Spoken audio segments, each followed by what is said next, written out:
best American Noir of the century. Today I will be reading Since I Don't Have You by James Elroy.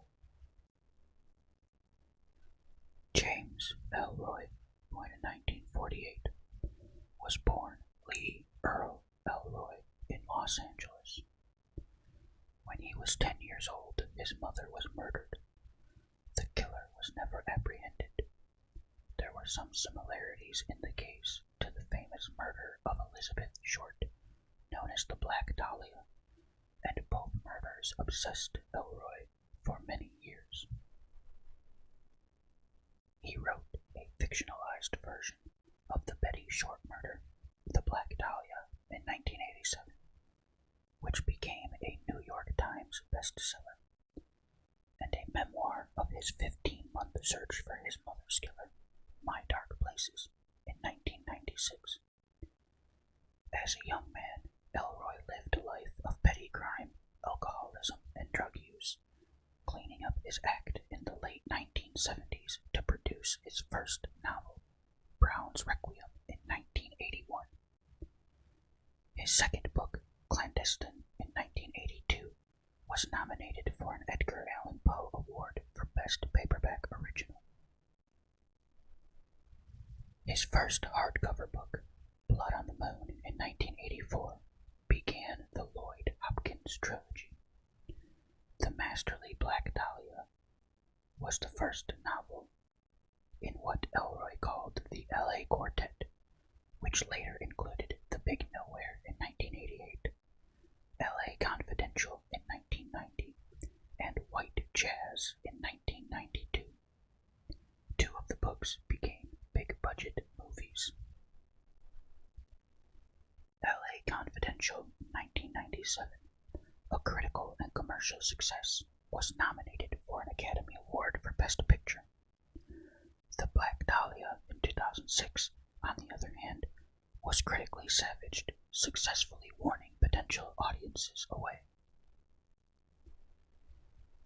Although he later claimed a career change from crime novels to big, ambitious political books, his Underworld trilogy, which he described as a secret history of America in the mid to late 20th century, American Tabloid in 1995, The Cold 6000 in 2001, and Blood's a Rover in 2009, is heavily spiked with dark crimes and violence. Described as the American Dostoevsky by Joyce Carol Oates, Elroy is arguably the most influential American crime writer of the late 20th century. His powerful, relentlessly dark prose style of staccato sentences, infused with uniquely American slang that hammers the senses, has been emulated by any number of tough-writing young crime writers. Since I Don't Have You was first published in A Matter of Crime, Volume 4, in 1988. It served as the basis for an episode of Showtime's series Fallen Angels, airing on September 26, 1993. Okay, now to start Since I Don't Have You by James Elroy. And quick fun fact, this story was written by one of the two authors that put this whole collection of short stories together. I believe it's the only story in this collection written by either of the two authors of the best American noir of the century. I'm not positive on that, but I'm pretty sure it is the only one. Okay, here is Since I Don't Have You by James Elroy. During the post-war years, I served two masters, running interference and hauling dirty laundry for the two men who defined LA at that time better than anyone else. To Howard Hughes, I was security boss at his aircraft plant, pimp, and troubleshooter for RKO Pictures, the ex-cop who could kibosh blackmail squeezes, fix drunk drivings, and arrange abortions and dope cures.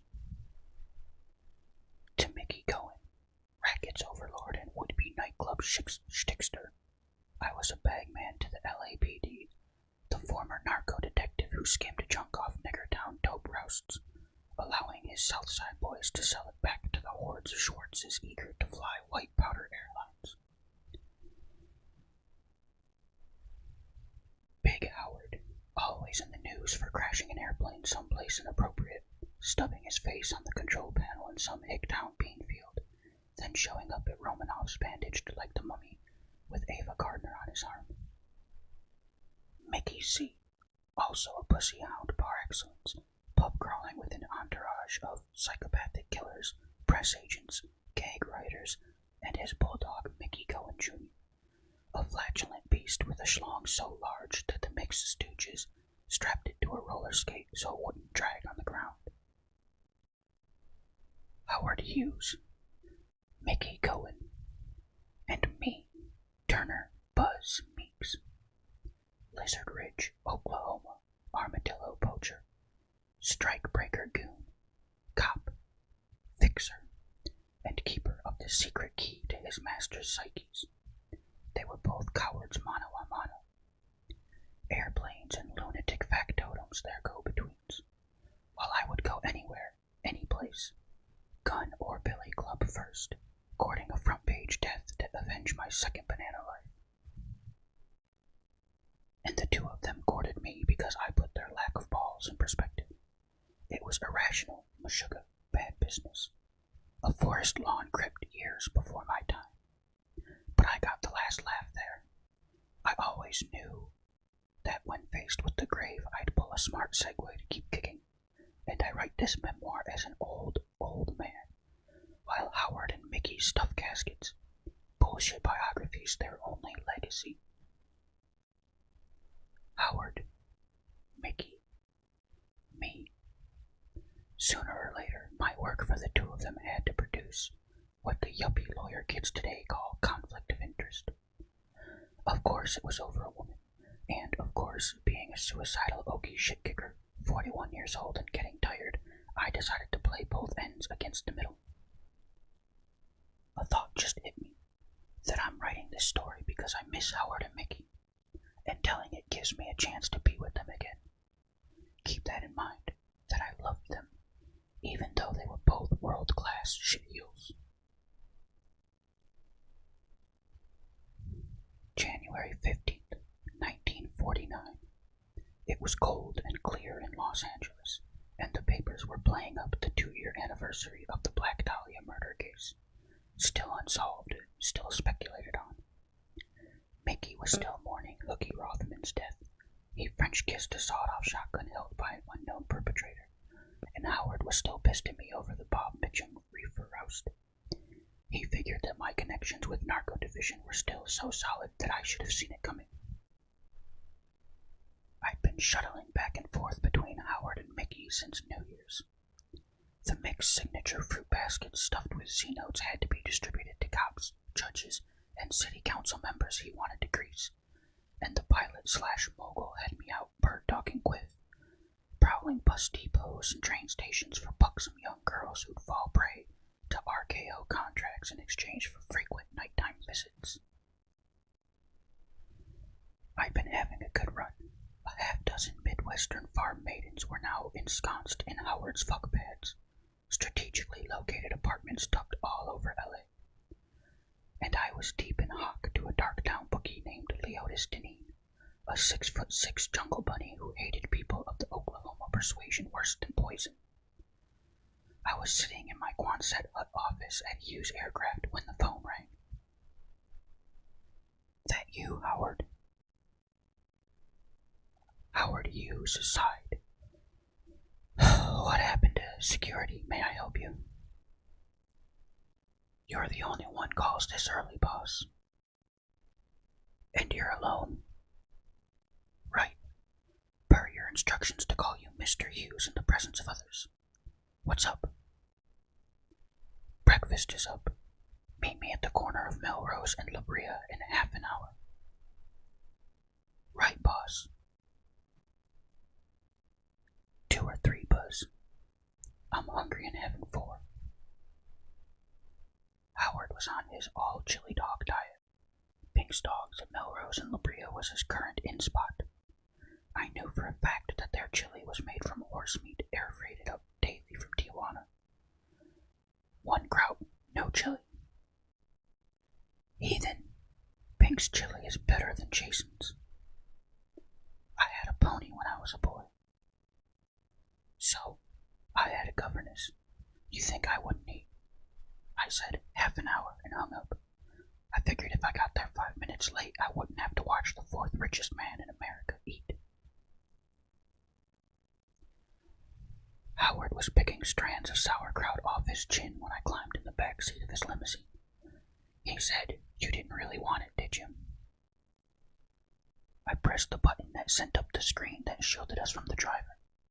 No, coffee and donuts are more my style. Howard gave me a long, slow eyeballing. A bit ill at ease because sitting down we were the same height, while standing I came up to his shoulders. Do you need money, Buzz? I thought of Leotis Deneen. Can niggers dance? They certainly can, but call them colored, you never know when one might be listening. Larry the chauffeur was Chinese. Howard's comment made me wonder if his last plane crash had dented his Capiza. I tried my standard opening line. Getting any, boss? Hughes smiled and burped. Horse grease wafted through the back seat. He dug into a pile of papers beside him. Blueprints, graphs, and scraps covered with airplane doodles, pulling out a snapshot of a blonde girl naked from the waist up. He handed it to me and said, Gretchen Ray Chauvel, age 19, born in Prairie du Chien, Wisconsin, July 26, 1929. She was staying at the place on South Lucerne, the screening house. This is the woman, Buzz. I think I want to marry her. And she's gone. She flew the coop on the contract. Me, all of it. I examined the picture. Gretchen Ray Chauvel was prodigiously lunged. No surprise. With a blonde page boy and smarts in her eyes. Like she knew Mr. Hughes' 2-second screen test was strictly an audition for the sack and an occasional one-liner in some RKO turkey. Who found her for you, boss? It wasn't me. I'd have remembered. Howard belched again. My hijacked sauerkraut this time. I got the picture in the mail at the studio, along with an offer. $1,000 cash to a P.O. box in exchange for the girl's address. I did it and met Gretchen Ray at her hotel downtown. She told me she posed for some dirty old man back in Milwaukee, that he must have pulled the routine for the 1,000. Gretchen Ray and I got to be friends and, well... And you'll give me a bonus to find her. 1,000, Buzz. Cash off the payroll. My debt to Leotis Deneen was 800 and change. I could get clean and get even on minor league baseball. The San Diego Seals were starting their preseason games next week. It's a deal. What else have you got on the girl? She was car hopping at Scrivener's Drive-In. I know that. Friends, known associates, relatives here in L.A. Not to my knowledge. I took a deep breath to let Howard know a tricky question was coming. Boss, you think maybe this girl is working an angle on you? I mean, the picture out of nowhere, the 1,000 to a P.O. box. Howard Hughes harumphed. It had to be that piece in Confidential, the one that alleged my talent scouts take topless photographs and that I like my women endowed. Alleged, boss. I'm practicing coming off as irate in case I sue Confidential somewhere down the line. You'll get on this right away. Rapidamente. Outstanding. And don't forget, Sid Weinberg's party tomorrow night. He got a new horror picture coming out from the studio, and I need you there to keep the autograph hounds from going crazy. 8, Sid's house. I'll be there. Find Gretchen Ray, Buzz. She's special. Howard's one saving grace with females is that he keeps falling in love with them, albeit only after viewing brownie snaps of their lungs. It more or less keeps him busy between crashing airplanes and designing airplanes that don't fly. Right, boss. The limousine's phone rang. Howard picked it up, listened, and murmured, "Yes, yes, I'll tell him." Hanging up, he said, "The switchboard at the plant. Mickey Cohen wants to see you. Make it brief, you're on my time now." "Yes, sir." It was Howard who introduced me to Mickey right before I got wounded in a dope shootout and took my LAPD pension. I still give him a hand with his drug dealings. Unofficial liaison to narcotics division. Point man for the narcotics who skim X number of grams off every ounce of junk confiscated. The LAPD has got an unofficial heroin policy. It is to be sold only to coloreds, only east of Alvarado and south of Jefferson. I don't think it should be sold anywhere, but as long as it is, I want the 5%. I test the shit with a chem kit I stole from the crime lab. No poor hophead is going to croak from a Mickey Cohen bindle boot-jacked by Turner Buzz Meeks. Dubious morality. I sleep well 90% of the time and lay my pet action off with shine boogies, the old exploiter washing the hand that feeds him. Money was right at the top of my brain as I drove to Mickey's haberdashery on the strip. I always need cash, and the Mick never calls unless it is in the offing. I found the man in his back room, surrounded by sycophants and muscle. Johnny Stompanato, guinea spit curl dangling over his handsome face, he of the long-term crush on Lena Turner. Davy Goldman, Mickey's chief yes-man and the author of his nightclub shticks, and a diffident-looking little guy I recognized as Morris Hornbeck, an accountant and former trigger for Jerry Katzenbach's mob in Milwaukee. Shaking hands and pulling up a chair, I got ready to make my pitch. "You pay me now, I do my job after I run a hot little errand for Howard." I opened my mouth to speak, but Mickey beat me to it. "I want you to find a woman for me." I was about to say, "What a coincidence," when Johnny Stomp handed me a snapshot. Nice cash. Not Lena Turner quality, but USDA choice tail nonetheless. Of course, you see it coming. The photo was a night spot job. Compliments of Preston Sturgis Players Club, Gretchen Ray Schoftel blinking against a flashbulb glare, Dairy State, Pultra dude in a tight black dress. Mickey Cohen was draping an arm around her shoulders, aglow with love. I swallowed to keep my voice steady. Where was the wife, Mick? Off on one of her Hadassah junkets. Mickey grunted. Israel, the new homeland. 10-day tour with her mahjong club. While the cat is away, the mice will play. Fa-va-va-boom. Find her buzz chic, $1,000. I got obstreperous, my usual reaction to being scared. $2,000, or go take a flying fuck at a rolling donut. Mickey scowled and went into a slow burn. I watched Johnny Stomp savor my bravado, Davy Goldman write down the line for his boss's shticks, and Morris Hornbeck do queasy double takes like he wasn't copacetic with the play. When the mix burn stretched to close to a minute, I said, "Silence implies consent. Tell me all you know about the girl, and I'll take it from there."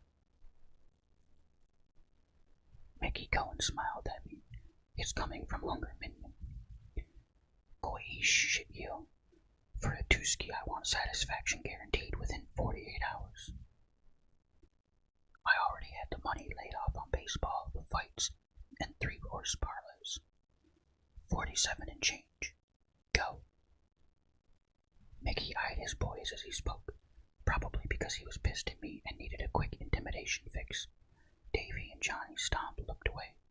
Morris Hornbeck just twitched like he was trying to quash a bad case of the heebie-jeebies. Gretchen Ray Schoftel. I met her at Scrivener's Drive-In 2 weeks ago. She told me she's fresh out of the Minnesota sticks, someplace like that. I interrupted. She said Minnesota specifically, Mick. Right. Moose breath, dog turd, some pony's town, but definitely Minnesota. Morris Hornbeck was sweating now. I had myself a hot lead. Keep going, Mick. Well, we hit it off. I convinced Levon to see his reel before them Dune coons take it back. Gretchen Ray and I get together. We va-va-va-voom. It's terrific. She plays cagey with me, won't tell me where she's staying, and she keeps taking off. Says she's looking for a man, some friend of her father's back in Antelope Pass or wherever the fuck she comes from. Once he's gassed on vodka, cleanses, and gets misty about some hideaway, she says he's got that. I said, wrap it up. Mickey slammed his knee so hard that Mickey Cohen Jr., asleep in the doorway 20 feet away, woke up and tried to stand on all fours, until the roller skate attached to his wang pulled him back down. I'll fucking wrap you up if you don't find her for me. That's it. I want her. Find her for me. Do it now. I got to my feet wondering how I was going to pull this one off. With the doorman gig at Sid Weinberg's party thrown smack in the middle of it. I said, 4755 and rolling, and winked at Morris Hornbeck, who just happened to hail from Milwaukee, where Howard told me Gretchen Ray Shoftel told him a dirty old man had snapped her lung shots. Hornbeck tried to wink back. It looked like his eyeball was having a grand mal seizure. Mickey said, find her for me, and you're going to be at Sid's tomorrow night. Keeping autograph hounds at bay. You? Yeah, I've got points in Sid's new picture. I want hot dope by then, Buzz Cheek. Hot. I said, scalding, and took off, almost tripping over Mickey Cohen Jr.'s appendage as I went out the door. A potential $3,000 in my kick. Morris Hornbeck's inkiness doing a slow simmer in my gourd. An instinct that Gretchen Ray Shoftel's hideaway was Howard Hughes's fuck pad on South Lucerne, the place where he kept a stash of specially cantilevered bras he designed to spotlight his favorite starlet's tits, cleavage gowns for his one night in the Moradas, and the stag film collection he showed to visiting defense contractors, some of them rumored to co-star Mickey Cohen Jr. and a bimbo made up to resemble Howard's personal heroine, Amelia Earhart. But first, there was Scrivener's drive-in and a routine questioning of Gretchen Ray's recent co-workers. Fear adrenaline was scorching my soul as I drove there. Maybe I'd played my shtick too tight to come out intact. Scrivener's was on Sunset, 3 blocks east of Hollywood High School, an eat-in-your-car joint featuring a rocket ship motif, chromium scoops, dips, and portholes abounding. Jules Verne as seen by a fag set designer scraping the stars on marijuana. The car hops, all Zaftig numbers, wore tight space cadet outfits. The fry cooks wore plastic rocket helmets with clear face shields to protect them from spattering grease. Questioning a half dozen of them was like enjoying the DTs without benefit of booze. After an hour of talk and jump change handouts, I knew the following. That Gretchen Ray Shoftel car hopped there for a month, was often tardy, and during mid-afternoon lulls tended to abandon her shift. This was tolerated because she was an atom-powered magnet that attracted men by the shitload. She could tote up tabs in her head, deftly computing sales tags, but had a marked tendency towards spilling milkshakes and french fries. When the banana split-loving Mickey Cohen started snouting around after her, the manager gave her the go-by, no doubt leery of attracting the criminal elements who had made careers out of killing innocent bystanders while trying to kill the Mick. Aside from that, I climbed one hard lead plus suppositions to hang it on. Gretchen Ray had persistently questioned the Scrivener's crew about a recent regular customer, a man with a long German surname who'd been eating at the counter, doing arithmetic tricks with meal tabs, and astounding the locals with 5-minute killings of the LA Times crossword. He was an old geese with a European accent, and he stopped chowing at Scrivener's right before Gretchen Ray Shoftel hired on. Mickey told me the quail had spoken of looking for a friend of her father's. Howard had said she was from Wisconsin. German accents pointed to the dairy state in a big way. And Morris Hornbeck, Mr. Shakes just a few hours before, had been a Milwaukee mob trigger and money man. And the lovely Gretchen Ray had continued car hopping after becoming the consort of 2 of the richest, most powerful men in Los Angeles. An eye-opener if there ever was one. I drove to a payphone and made some calls, straight and collect. An old LAPD pal gave me the lowdown on Morris Hornbeck.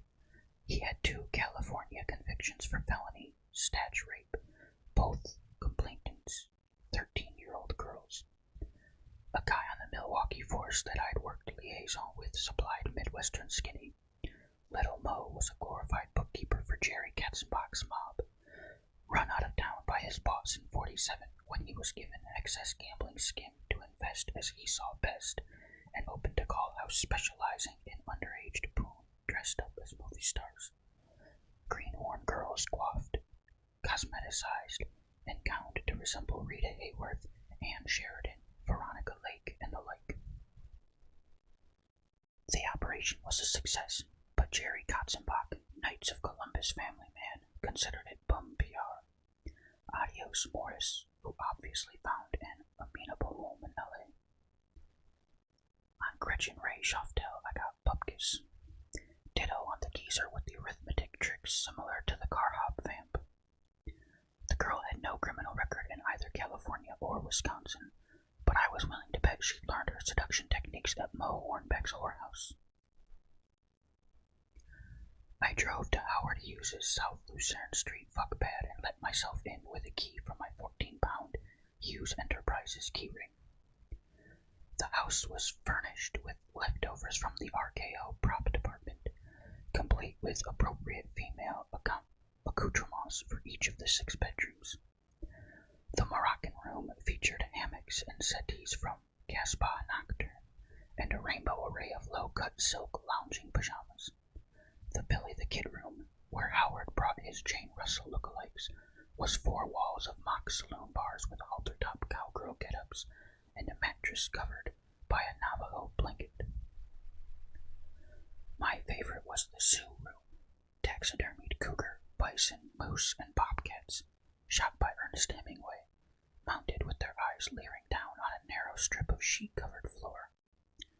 Big Ernie told me he decimated the critter population of 2 Montana counties in order to achieve the effect.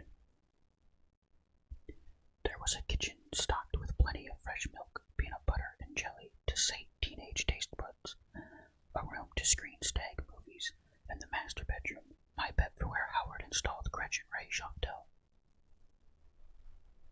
I took the back staircase up, walked down the hall, and pushed the door open, expecting the room's usual state, big white bed and plain white walls, the ironic accompaniment to snatched virginity. I was wrong. What I saw was some sort of testament to Square John American home life. Mix masters, cookie sheets, toasters, and matched cutlery sets rested on the bed. The walls were festooned with Courier and Ives calendars and framed Saturday Evening Post covers drawn by Norman Rockwell. A menagerie of stuffed animals was admiring the artwork. Pandas and tigers and Disney characters placed against the bed, heads tilted upward. There was a bent wood rocker in a corner next to the room's one window.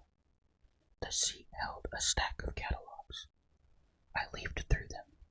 Motorola radios, Hamilton Beach kitchen goodies, bed quilts from a mail-order place in New Hampshire.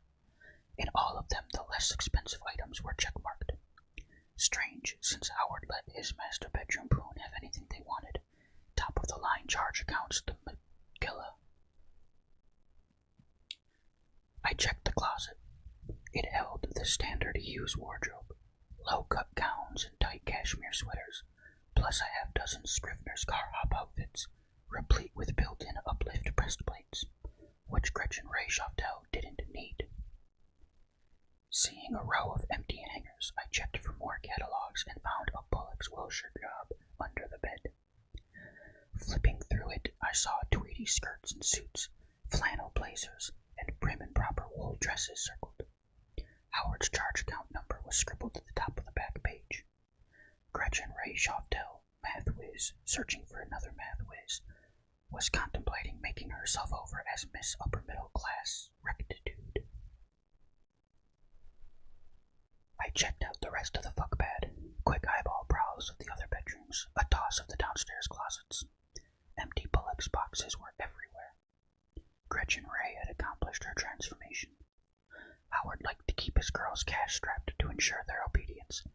was willing to guess he stretched the rules for this one. Impersonating a police officer, I called the dispatcher's office at the Yellow and Beacon cab companies. Pay dirt at Beacon. 3 days ago at 3:10 p.m., a cab was dispatched to 436 South Lucerne, its destination 2281 South Mariposa. Big pay dirt. 2281 South Mariposa was a Mickey Cohen hideout, an armed fortress where the mixed triggers holed up during their many skirmishes with the Jack Dragna gang. It was steel-reinforced concrete, shitloads of canned goods in the bomb shelter/basement, racks of Tommies and pump shotguns behind fake walls covered by cheesecake pigs. Only Mickey's boys knew about the place, making it conclusive proof that Morris Hornbeck was connected to Gretchen Ray Schoftel. I drove to Jefferson and Mariposa, Quicksville. It was a block of wood frame houses, small, neatly tended, mostly owned by chaps sprung from the relocation camps, anxious to stick together and assert their independence in new territory. 2281 was as innocuous and sanitary as any pad on the block. Mickey had the best chap gardener in the area. No cars were in the driveway. The cars parked curbside looked harmless enough, and the nearest local taking the sun was a guy sitting on a porch swing 4 houses down. I walked up to the front door, punched in a window, reached around to the latch, and let myself in. The living room, furnished by Mickey's wife, Lavon, with sofas and chairs from the Hadassah thrift shop, was tidy and totally silent.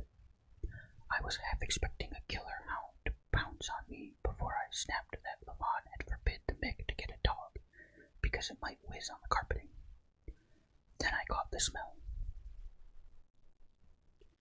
Decomposition hits you in the tear ducts and gut about simultaneously. I tied my handkerchief over the mouth and nose, grabbed a lamp for a weapon, and walked toward the stink. It was in the right front bedroom, and it was a doozy.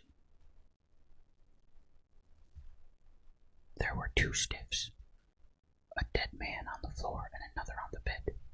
The floor man was lying face down, with a white nightgown still pinned, with a Bullock's price tag knotted around his neck. Congealed beef stew covered his face, the flesh cracked and red from scalding. A saucepan was upended a few feet away, holding the caked remains of the goo. Somebody was cooking when the altercation came down. I laid down the lamp and gave the floor stiff a detailed eyeing. He was 40-ish, blond and fat. Whoever killed him had tried to burn off his fingerprints. The tips on both hands were scorched black, which meant that the killer was an amateur. The only way to eliminate prints is to do some chopping. A hot plate was tossed in a corner near the bed. I checked it out and saw seared skin stuck to the coils. The bed stiff was right there, so I took a deep breath, tightened my mask, and examined him. He was an old guy, skinny, dressed in clothes too heavy for winter LA. There was not one mark of any kind on him. His singed fingered hands had been folded neatly on his chest, rest in peace, like a mortician had done the job. I checked his coat and trouser pockets, goose egg, and gave him a few probes for broken bones. Double gooser. Just then a maggot crawled out of his gaping mouth, doing a spastic little Lindy hop on the tip of his tongue.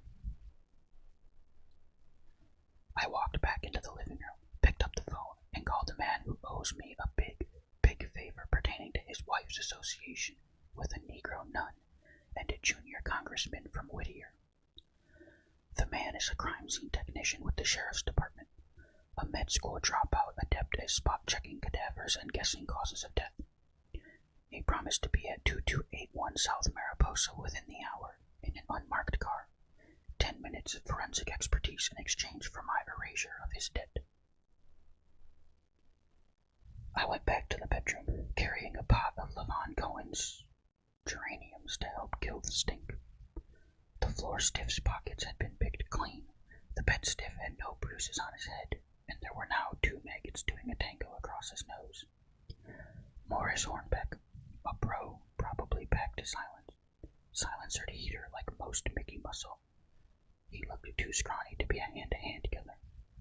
I was starting to make Gretchen Ray Schoftel for the Snuffs, and I was starting to like her. Lieutenant Kirby Falwell showed up a few minutes later. Tap, tap, tap on the window I broke. I let him in, and he lugged his evidence kit into the bedroom, pinching his nose. I left him there to be scientific, staying in the living room so as not to bruise his ego with my inside scoop on his wife. After half an hour, he came out and greeted me. "We're even, Meeks." The clown on the floor was hit on the head with a flat, blunt object, maybe a frying pan. It probably knocked him silly. Then somebody threw their dinner in his face and gave him second-degree burns. Then they strangled him with that negligee. I'll give you asphyxiation as cause of death. On Pops, I'd say heart attack, natural causes. I might have said poison, but his liver isn't distended. Heart attack, 50-50 odds. Both dead about 2 days. I picked the scabs off both sets of fingers and rolled their prints. I suppose you want a 48-state teletype on them. I shook my head. California and Wisconsin, but quick. Inside 4 hours. We're even, Meeks. Take the nightgown home to the wife, Kirby. She'll find a use for it. Fuck you, Meeks. Adios, Lieutenant. I settled in, the lights off, figuring if Mo Hornbeck and Gretchen Ray were some kind of partners, he would be by to dump the stiffs, or she would be, or someone would drop in to say hello. I sat in a chair by the front door, the lamp in my hand ready to swing, if it came to that kind of play. Danger juice was keeping me edgy. My brain fluids were roiling, trying to figure a way out of the parlay.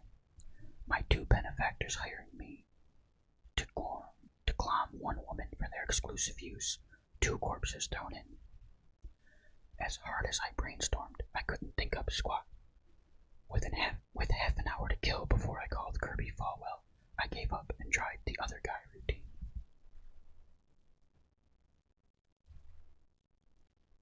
The other guy routine dates back to my days as a youth in Oklahoma, when my old man would beat the shit out of my old lady, and I'd haul a mattress out into the scrub woods so I wouldn't have to listen.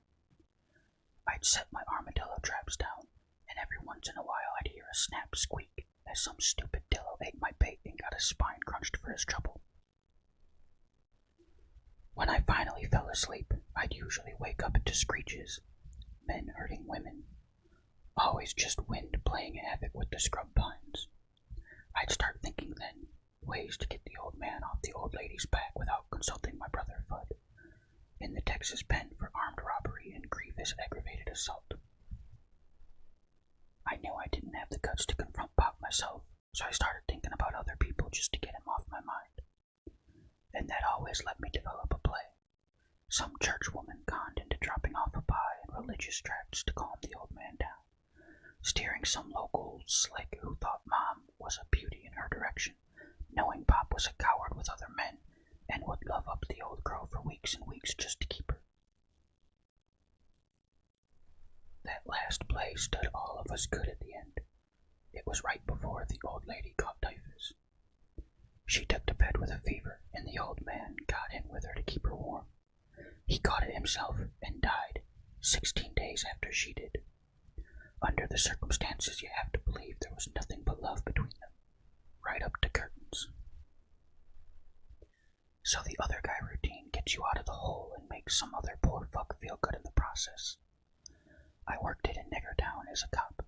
Let some pathetic grasshopper slide, send him a Mickey fruit basket at Christmas, get him to snitch a horse pusher and skim 5% full of Yuletide cheer. The only trouble with it this time is that I was locked on the horns of a jumbo dilemma. Mickey, Howard, 2 patrons, only 1 woman, and claiming failure with either man was against my religion. I gave up thinking and called Kirby Falwell at the Sheriff's Bureau. His 2-state teletype yielded heat. The floor stiff was Fritz Steinkamp, Chicago-Milwaukee consul, 1 conviction for attempted murder, currently on parole and believed to be a Jerry Katzenbach torpedo. Mr. Heart Attack was Wojtek Krniposki, 3-time loser, also a known Katzenbach associate. His falls for extortion and grand larceny specifically stock swindles. The picture getting a little less hazy, I called Howard Hughes at his flop at the Bel Air Hotel. 2 rings, hang up, 3 rings, so he know it's not some gossip columnist. Yes. Howard, you've been in Milwaukee the past few years. I was in Milwaukee in the spring of 47. Why? Any chance you went to a whorehouse that specialized in girls made up like movie stars? Howard sighed. Buzz, you know my alleged propensity in that department. Is this about Gretchen Ray? Yeah. Did you? Yes. I was entertaining some colleagues from the Pentagon. We had a party with several young women. My date looked just like Jean Arthur, only a bit more endowed. Jean broke my heart, Buzz. You know that. Yeah. Did the high brass get looped and start talking shop around the girls? Yes, I suppose so. What does this? Howard, what did you and Gretchen Ray talk about, besides your sex fantasies? Well, Gretchen seemed to be interested in business. Stock mergers, the little companies I've been buying up, that sort of thing. Also politics. My Pentagon chums have told me about Korea heating up, implying lots of aircraft business. Gretchen seemed interested in that too. A smart girl. Always interests herself in her lover's endeavors, Buzz. You know that. Have you got leads on her? I surely have. Boss, how have you managed to stay alive and rich for so long? I trust the right people, Buzz. Do you believe that? I surely do. I gave my sitting in the dark stakeout another 3 hours, then raided the icebox for energy and took the other guy routine on the road, a mitzvah for Mickey in case I had to play an angle to shoot Gretchen Ray to Howard, his very own teenage murderess. First, I wrapped up Fritz Steinkamp in 3 windows worth of chintz curtains and hauled him out to my car. Next, I mummified Wojtek Kernapaski in a bedspread and wedged him into the trunk between Fritz and my spare tire. Then it was a routine wipe of my own possible prints, lights off, and a drive out to Topanga Canyon, to the chemical debris dump operated by the Hughes Tool Company, a reservoir bubbling with caustic agents adjacent to a day camp for underprivileged kids, a Howard tax dodge. I dumped Fritz and Wojtek into the cauldron and listened to them snap, crackle, and pop like Kellogg's Rice Krispies. Then, just after midnight, I drove to the strip to look for Mickey and his minions. They weren't at the Trocadero, the Mocambo, or the La Rue. They weren't at Sherry's or Dave's Blue Room. I called the DMV Night Information Line, played cop, and got a read on Mo Hornbeck's wheels. 1946 tan Dodge Coupe, CAL 4986J, 896 1/4 Moonglow Vista, South Pasadena. Then took the Arroyo Seco over the hill to the address, a block of bungalow courts.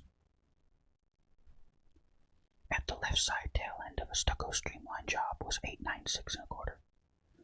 I rounded handrails and oblong louvers fronting tiny windows strictly for show.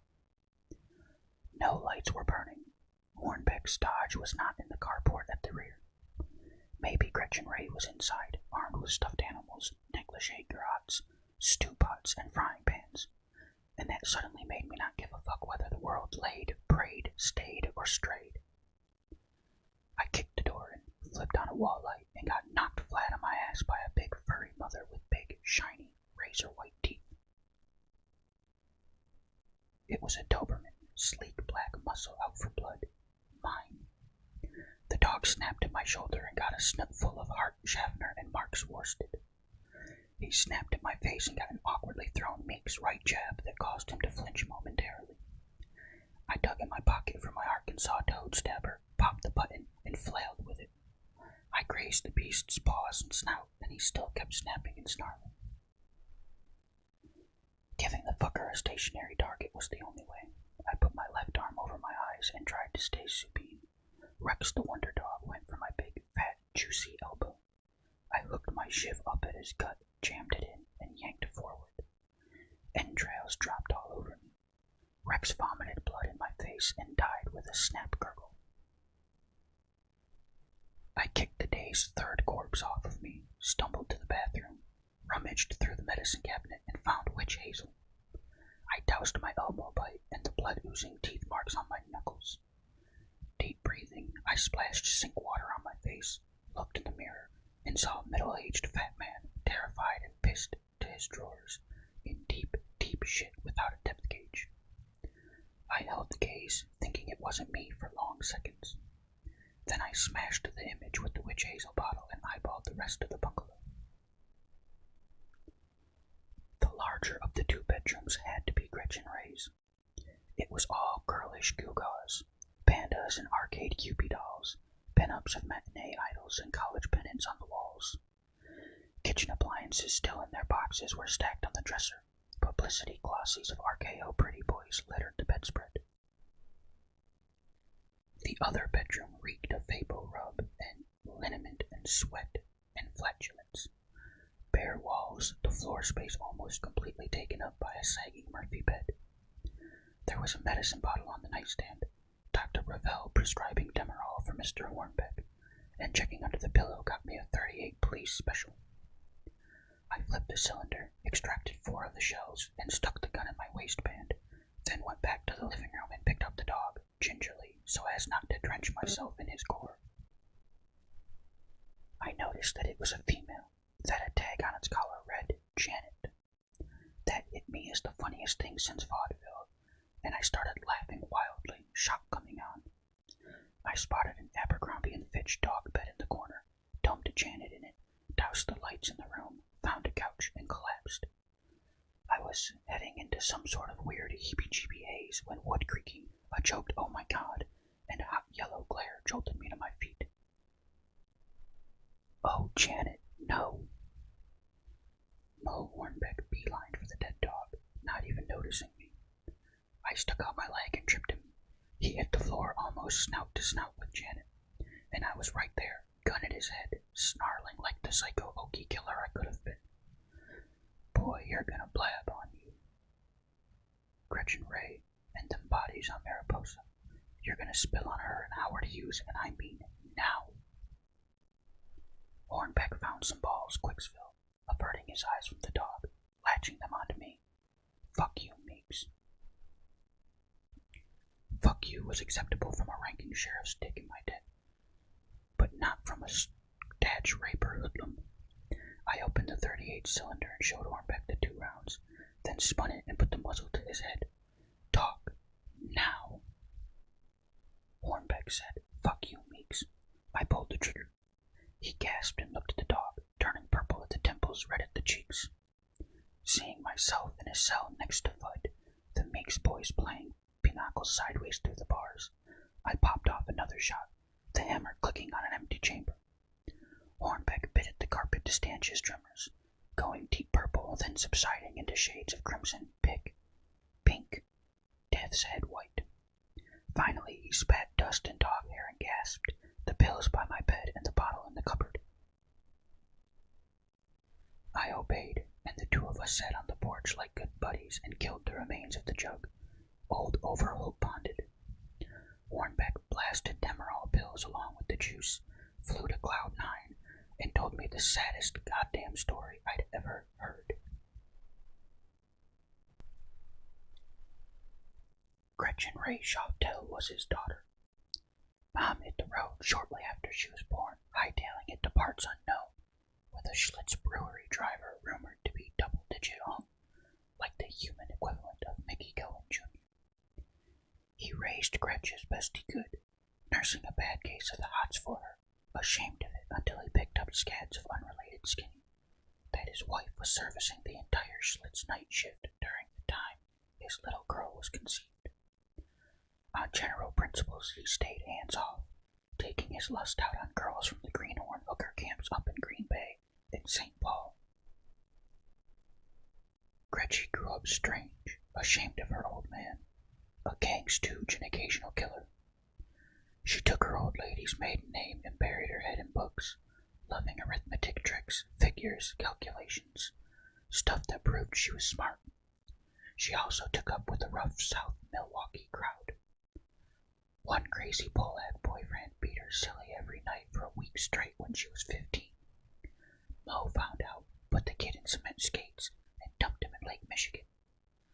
Father and daughter were happily reunited by the revenge. Mo moved up in Jerry Katzenbach's organization. Gretch got a bundle together tricking the hotel bars in Chicago. Mo installed Gretchen Ray as 16-year-old pit boss of a swank whorehouse. Movie star surrogates.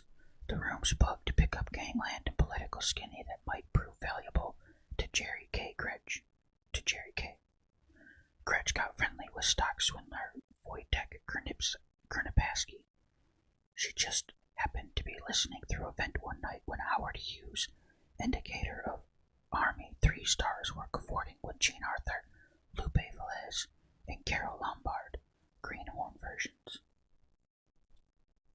Gretch picked up lots of juicy Wall Street gossip and realized that this could be the start of something big. Mo contracted stomach cancer about that time and got the word. Half a decade tops. Enjoy life while you can. Cash skimmed off Jerry Katzenbach's books, provided Class A treatment. Mo held his own against the Big C. Jerry K. got bum press for his whorehouse, kiboshed it, and banished Mo to the coast, where Mickey Cohen welcomed him with open arms, using his juice to get Mo's 2 stat rape indiscretions plea bargained to Bupkis. Back in Milwaukee, Gretchen Ray audited business classes at Marquette and hauled Wojtek Krnipasky's ashes for free when she learned he was working for Jerry K. and was dissatisfied with the pay. Then Mo had a relapse and came back to Milwaukee on a visit. Wojtek Krnipasky skipped town with a bundle of Katzenbach's money so he could bankroll stock swindles in L.A. Gretchen Ray, always reading the papers with an eye toward political repercussions, put her overhead dope from Howard and the high brass together with whispers on the Korea situation and decided to get more info from the man himself. Mo took some long shots of his little girl and mailed them to Big Al. He bit. Gretchen glommed leads that the On the Lam and hotly pursued Wojtek was hanging out at Scrivener's Drive-In and, wanting to enlist his aid in possible squeeze plays, got a job there. Mickey Cohen's crush on her put a monkey wrench into things, but she thought somehow that the little big man could be tapped for juice. She became his consort concurrent with Howard, father and daughter pretending to be strangers at Mickey's nightclub get-togethers. Then, at a Santa Monica motel, she located Wojtek, terrified that Katzenbach triggers were right behind him. Mo gave her the key to Mickey's Mariposa Street hideout. She ensconced Wojtek there, moving back and forth between Howard's fuckbad, pumping information subtly and pumping Krnipasky blatantly, attempting to lure him into her web of schemes. She was making progress when Fritz Steinkamp made the scene.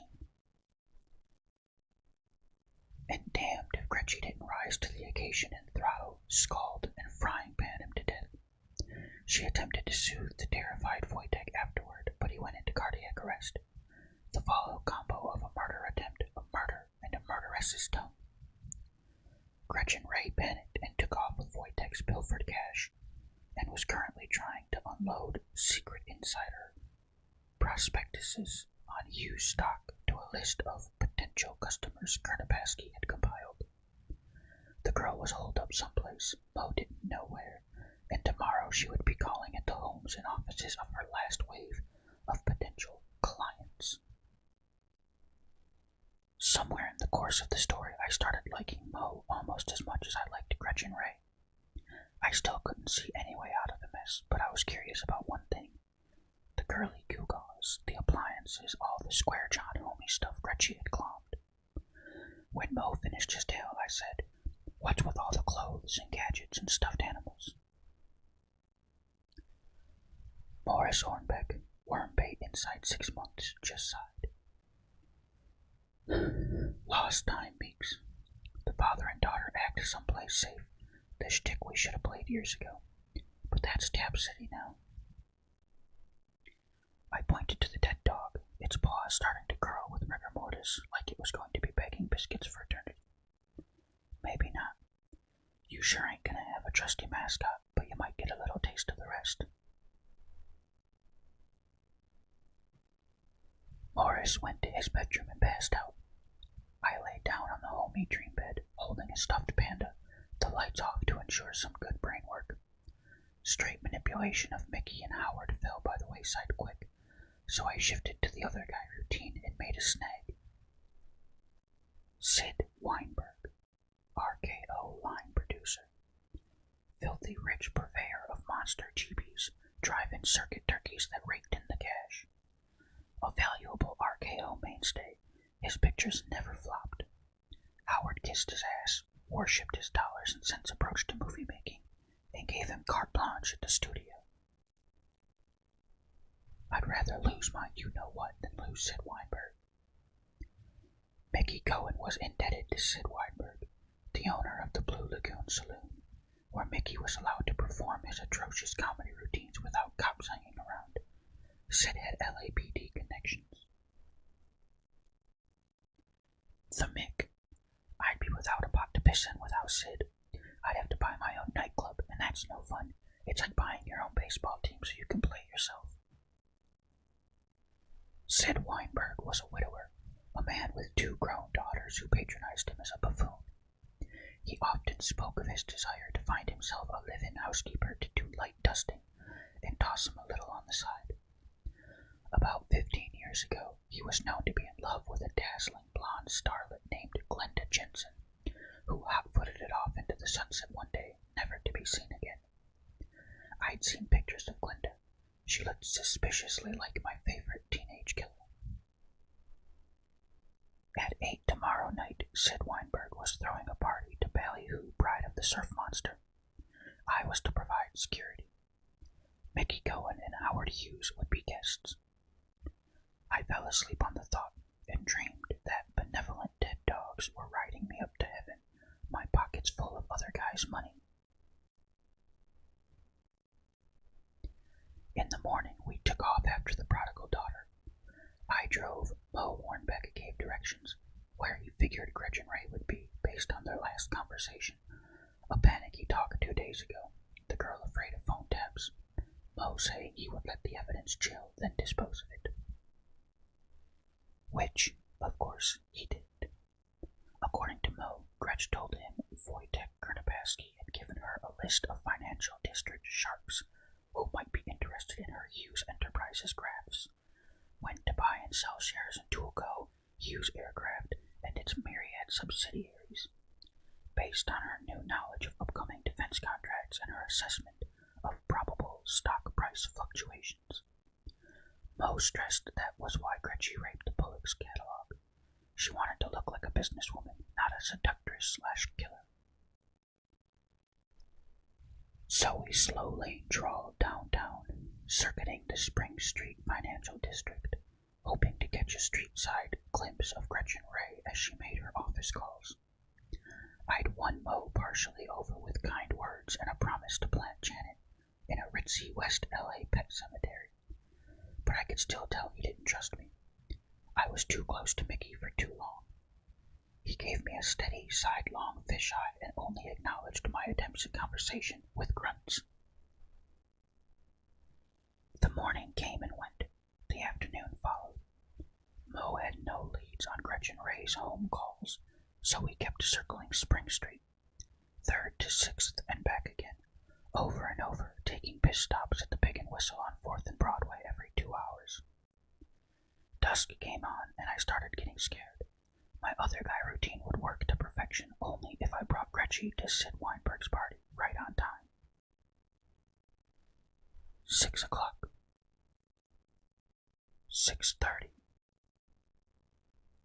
7 o'clock. 7:09. I was turning the corner onto 6th Street when Mo grabbed my arm and pointed out the window at a sharkskin-clad secretary type, perusing papers by the newsstand. There, that's my baby. Mo stuck his head out the door and waved, then shouted, "No, Gretchen." I was setting the handbrake when I saw the girl, Gretch with her hair in a bun, notice a man on the street and start running. Mo piled out of the car and headed toward the guy. He pulled a monster hand cannon, aimed, and fired twice. Mo fell dead on the sidewalk, half his face blown off. The man pursued Gretchen Ray. I pursued him. The girl ran inside an office building, the gunman close behind. I caught up, peered in, and saw him at the top of the second-floor landing. I slammed the door and stepped back. The act coaxed 2 wasted shots out of the killer, glass and wood exploding all around me. 4 rounds gone, 2 to go. Screams on the street, 2 sets of footsteps scurrying upstairs, sirens in the distance. I ran to the landing and shouted, "Police!" The word drew 2 ricocheting bang-bangs. I hauled my fat ass up to floor 3 like a flabby dervish. The gunman was fumbling with a pocket full of loose shells. He saw me just as he flicked his piece of cylinder open. I was within 3 stairs of him. Not having time to load and fire, he kicked. I grabbed his ankle and pulled him down the stairs. We fell together in a tangle of arms and legs, hitting the landing next to an open window. We swung at each other, 2 octopuses, blows and gouges that never really connected. Finally, he got a chokehold on my neck. I reached up through his arms and jammed my thumbs hard in his eyes. The bastard let go just long enough for me to knee his balls, squirm away, and grab him by the scalp. Blinded now, he flailed for me. I yanked him out the window head first, pushing his feet after him. He hit the pavement spread-eagled, and even from 3 stories up I could hear his skull crack like a giant eggshell. I got some more breath, hauled up to the roof, and pushed the door open. Gretchen Ray Shoftel was sitting on a roll of tar paper, smoking a cigarette, 2 long single tears rolling down her cheeks. She said, "Did you come to take me back to Milwaukee?" All I could think of to say was, "No." Gretchen reached behind the tar paper and picked up a briefcase. Brand new, Bullock's Wilshire quality. The sirens downstairs were dying out. 2 bodies gave lots of cops lots to do. I said, "Mickey or Howard, Miss Shoftel? You got a choice." Gretch stubbed out her cigarette. "They both stink." She hooked a thumb over the roof in the direction of the dead gunman. "I'll take my chances with Jerry Katzenbach and his friends. Daddy went down tough. So will I." I said, "You're not that stupid." Gretchen Ray said, "You play the market." I said, "Want to meet a nice rich man who needs a friend?" Gretchen Ray pointed to a ladder that connected the roof to the fire escape of the adjoining building. "If it's now, I'll take it." In the cab to Beverly Hills, I filled Gretchen in on the play, promising all kinds of bonuses I couldn't deliver, like the Morris Hornbeck Scholarship for impoverished Marquette University Business School students. Pulling up to Sid Weinberg's Tudor mansion, the girl had her hair down, makeup on, and was ready to do the Save My Ass tango. At 8:03, the manse was lit up like a Christmas tree. Extras in green rubber monster costumes handing out drinks on the front lawn, and loudspeakers on the roof blasting the love theme from a previous Weinberg tuna, Attack of the Atomic Gargoyles. Mickey and Howard always arrived at parties late in order not to appear too eager, so I figured there was time to set things up. I led Gretchen Ray inside into an incredible scene. Hollywood's great, near great, and non-great boogie-woogieing with scads of chorus boys and chorus girls dressed like surf monsters, atomic gargoyles, and giant rodents from Mars. Bartenders sucking punch out of punch bowls with ray gun-like siphons. Tables of cold cuts dyed surf monster green, passed up by the guests en masse in favor of good old booze, the line for which stood 20 deep. Beautiful gash was abounding, but Gretchen Ray, hair down like Sid Weinberg's old love Glenda Jensen, was getting the lion's share of the wolf stares. I stood with her by the open front door and when Howard Hughes's limousine pulled up, I whispered, "Now." Gretchen slinked back to Sid Weinberg's glass-fronted private office in slow motion. Howard, tall and handsome in a tailored tux, walked in the door, nodding to me, his loyal underling. I said, "Good evening, Mr. Hughes," out loud. Under my breath, "You owe me $1,000." I pointed to Sid's office. Howard followed. We got there just as Gretchen Ray Shoftel / Glenda Jensen and Sid Weinberg went into a big open-mouthed clinch. I said, "I'll lean on Sid, boss. Kosher is kosher. He'll listen to reason. Trust me." Inside of 6 seconds, I saw the 4th richest man in America go from heartsick puppy dog to hard case robber baron and back at least a dozen times. Finally, he jammed his hands in his pockets, fished out a wad of C-notes and handed them to me. He said, "Find me another one just like her," and walked back to his limo.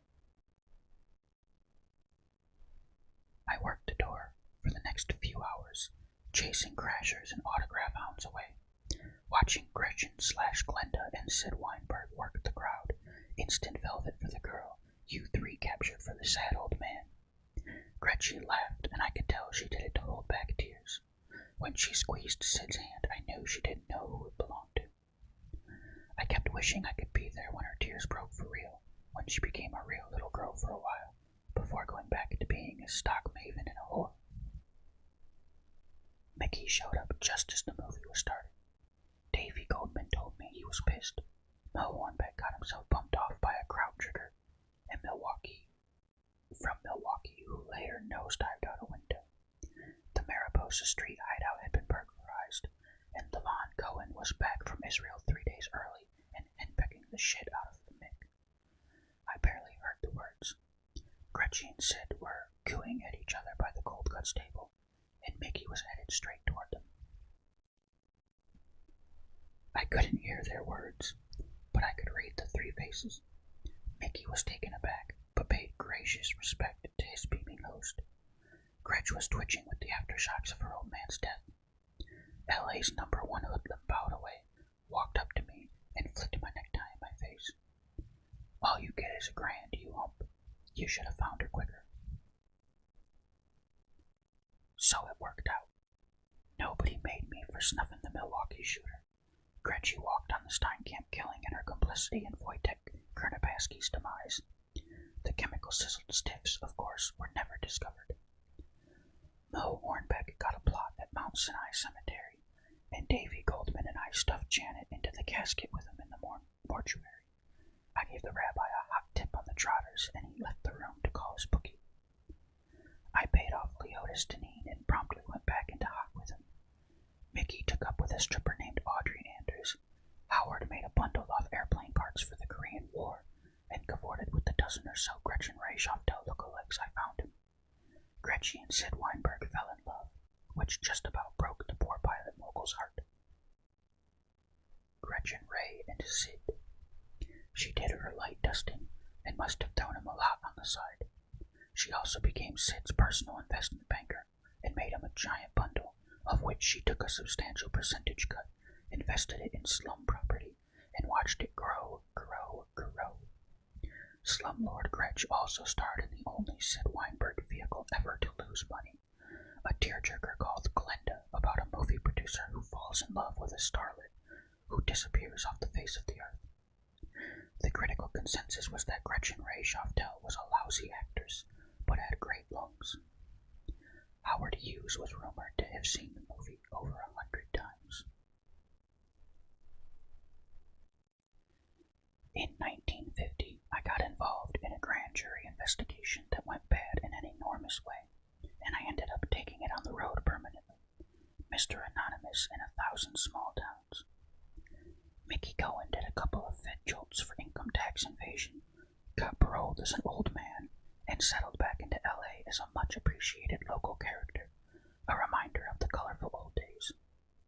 Howard Hughes ultimately went squirrel shit with drugs and religion, and a biography that I read said that he carried a torch for a blonde whore straight off into the deep end.